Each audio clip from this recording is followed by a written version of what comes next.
Yes. We're done. We're bloody done! Success! No. We're not going to sit through these credits, guys! We're going to go, I think, maybe play some raid mode or something while my sanity is still intact! Yes! Spacebar! Backspace to skip! Wvlfy and Chris will see you next time on any game that we might be playing, which might actually be Minecraft. I don't know. But until then, watch the skies. Because I have no X-Files analogy for anything for that. Okay, watch for zombies. Because some of them might not actually die to headshots. Watch for our next video. Yes! And Chris! Out! Okay. Oh!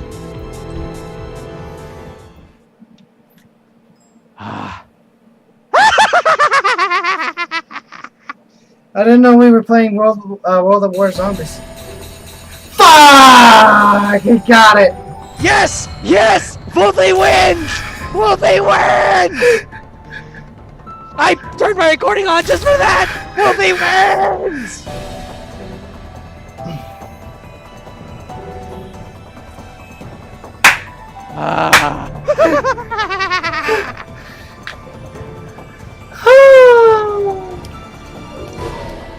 Good thing I remember. Now I can rub it in your face. I still won chapter 2 through 3 and 4. Shut up, I won the other ones.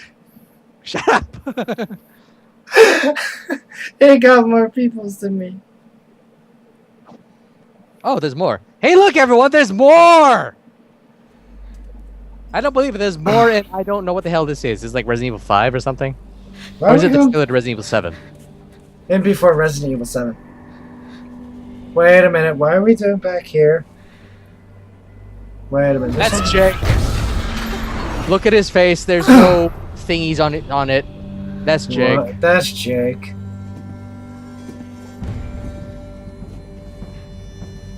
I believe we had a deal. It's like, I want this apple. Because we're both stuck in here, and if we don't get out, I'm probably dead. So I sure likes apples. My health.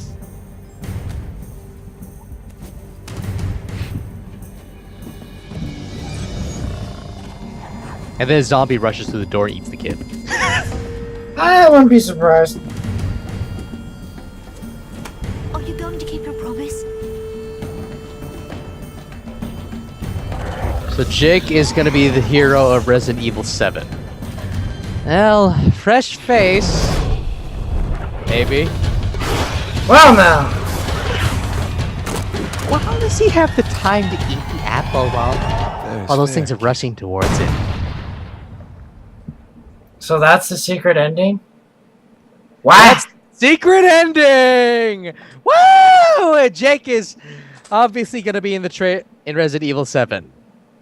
As a side character, not likely. Now, let's think about Jake's redeeming qualities. So he's a new face. He's got Wesker's blood, so that gives him immunity. Mm-hmm. Which will make sense. Sherry will clearly make another appearance. I don't know about the rest of the guys. Well, we'll see what happens, and most likely we'll suffer through that too. More importantly, I think, even for an old game, we should give our thoughts on this. Chris, you first, because I have to collect my thoughts. I'm getting drunked up. Well, seeing how this game originally came out on the consoles in late 2012, honestly, at the start of it, at the beginning, I was excited for it because, oh my god, zombies! And then I played Revelations, and I'm like, okay, I'm hyped up for this, and what would be known as Operation Raccoon, well, as we all know, is the failure that is Operation Raccoon City. And I played that, sold it, only to buy it for PC at a later date and finish it, just like this. But I ended up buying RE6 to hopefully playing co-op with a friend of mine, who I'm sure she'll be watching this video still. However, when I first played this on my PS3, I wasn't really having that much fun, and I decided I was going to wait for the PC release. I thought it was going to come out PC like when the consoles did. Now, what do I actually think about the game after beating it? It's much better than Operation Raccoon City. Now, people are going to say, well, anything's better than Resident Evil 6. No, this beats Operation Raccoon City. Raccoon City was a total disaster. But to be honest, the campaigns were fun, especially Leon's campaign. But of course, we did make fun of Chris's campaign. Jake's campaign was kind of meh, especially with puzzles that didn't want to work right. And then we have Ada's campaign, which was on the same level as Leon's, I guess. Yeah, it was a step up. It had a mixture of Wvlfy and zombies, but with more zombies. Yes. It definitely sided with the zombies. Oh, and apparently, there's definitely some stuff I'm confused about, like, I don't know, Chris not being able to swim and just end up drowning at the helicopter part. Of course, Pierce had to die a lot, didn't he? Shut up. Shut up.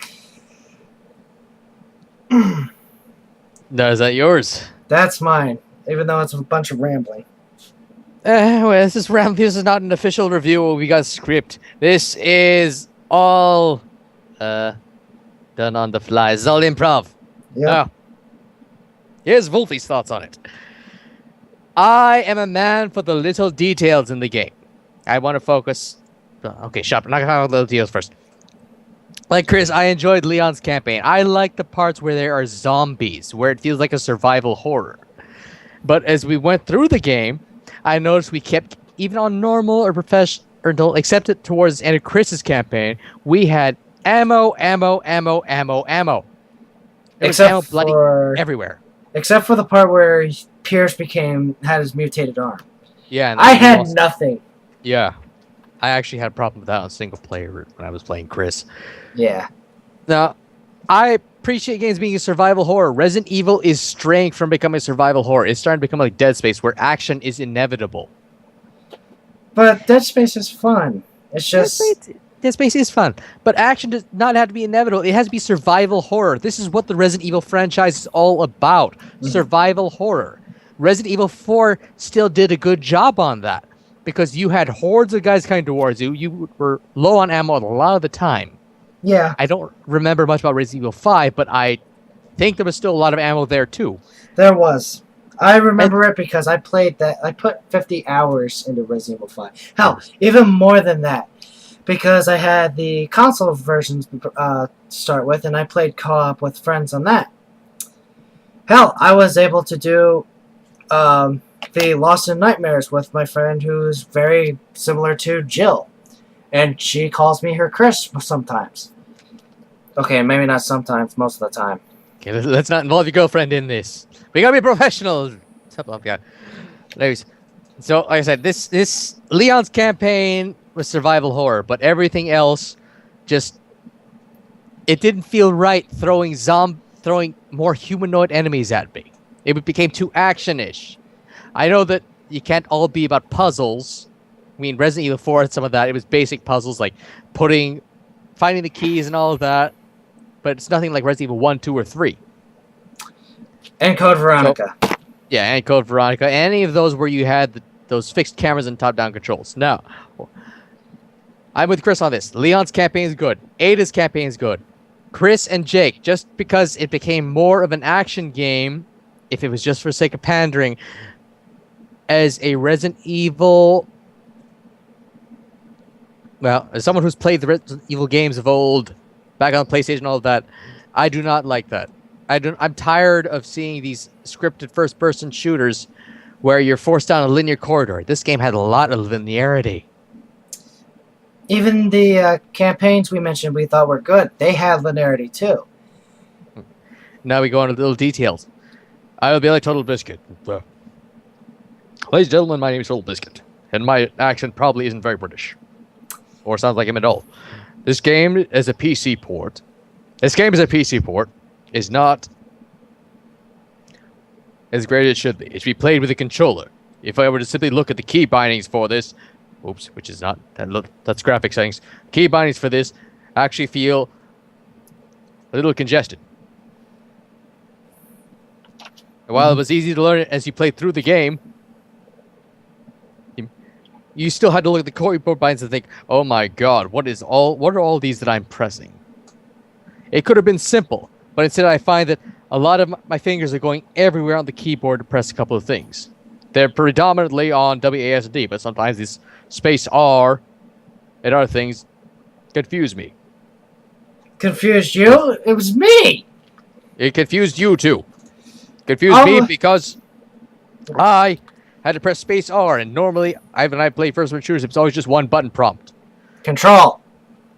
Or Control C. or E or F. Or But this C. game tries to treat it like it's a console port where you press a combination of buttons.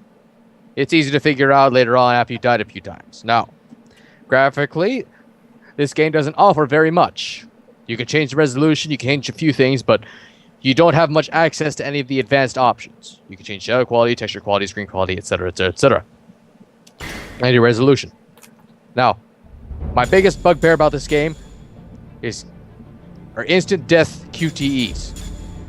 I do not like instant death QTEs. I like being penalized for not pressing the right button, but instantly dying, and while the checkpoints are generous, instantly dying just because I didn't press the right button is a slap to the face. Mm-hmm. I like being in full control of my actions. And then there's the fixed camera angles. This game constantly switches from... Well, this game switches... At certain points, it switches from third person over the shoulder to fixed camera angles to make sure that I know where to go. But you've already put a waypoint marker there, so I know I gotta go there at some point. I like being able to explore. This game may be linear, but I like to check every nook and cranny. Unfortunately, that's one of the downsides to this game, is that there are definitely some areas that you can explore, but it doesn't reward you for exploring. Oh, no. It does reward you for exploring. Hmm? Remember all the boxes? We were just playing Ada's campaign. We could have gone towards that bar. Right, And gone that's to the true. other side. But That's I went true. down the stairs and found things. Yes, that's true. You're rewarded for exploring. You can find tiles to find more things and to find more lordy bits, as I like to call them. Look at my collection. Maybe I'm just having Jake's campaign on mine. Well, it's pretty much all the game where Yeah. there are just moments where I want to look, but the game thinks that it's so important that I have to face a certain direction. And of course, these constant changes in camera angles also cause the keyboard's movements, keyboard bindings, the keyboard's responses to certain button presses to change. So in Leon's campaign, I end up dying while we were trying to climb up those cars towards the helicopter. Oh, yes. Because I pressed W or I held spacebar down, and That's how Leon he died decided in to Chris's campaign, because of that one area with that giant BOW. yeah, the number of places where, those stupid fixed camera angles, we had to keep zigzagging left and right. Those were sequences that are best for controllers. Yes. But we're using keyboards. So not all that great. But I don't think it's fair to say that Resident Evil 6 got such low ratings. There was a lot put into this. There are 4 campaigns to go through, and they offer a lot of content. RE6's story is always a little hokey at some points. It's a Resident absurd. Evil story, though. That's the Yes, thing. it's a Resident Evil game. There's zombies. It's worldwide zombie domination. Does still require some suspension of disbelief, but overall it's good fun, except when the little details come out. Yep. That's when they'll make you stay away from the game for probably a while. Because the little things, eat that bloody inventory where I can only collect a certain number of items. I did read that having a gun does not have all the guns do not count towards the inventory, but all the ammunition stuff you pick up does. Yes. So the favorite, I have to dump something nice, blah blah blah, and I can't even combine the red herbs and green herbs on the ground with the herbs that are in my inventory. And that's something an older Resident Evil game had. Resident Evil Outbreak allowed you to combine herbs. RE3 did that too. Yeah, so yeah. Speaking of which, Outbreak sound effects came from 3 as well. Okay, now my final thoughts. For a full price on this game is not worth it. I bought it on sale. So as did I. Now, for the fun of it, it's best done with a friend. Because single player, you will have a bad time. The AI isn't horrendous, but there are just so many missteps that you wish you had more opportunities to recover. Yep. So yeah, pick it up on when it's on sale. Pick it up on sale, play with a friend, enjoy it for a while, and maybe be like us, where we had a big old hiatus between a few episodes. Yeah. Do you have any more final thoughts on this, Chris? Other than what you said, yeah, just buy this game when it's on sale. Do not pay full price for it. If you want to pay full price for something, buy Rise of the Triad. It's a good game. It's a very good game. I would have bought Resident Evil Revelations for full price. See, I did for both this and on the 3DS. Yes, I got I played the 3DS version of Revelations, as I mentioned, and I love the crap out of that game. It's definitely my favorite recent Resident Evil. They did a lot with that game. They did a lot more with that game to appease all of us fans from the original series. Mm-hmm. But also, Bringing it to PC was a good idea. Yes, it was. Bringing it to PC was a great idea because it was like, oh hey, I can finally play and record Revelations without having to mod my 3DS. And honestly, I like the fact that they changed Hell difficulty into Infernal, which is Wvlfy's favorite. Shut up. Shut up. Okay. Well, that concludes our playthrough and review of Resident Evil 6. Even though I bring up other games. Yeah, and now this time, farewell, everybody. Farewell, Chris and Wvlfy. Out. Might just think.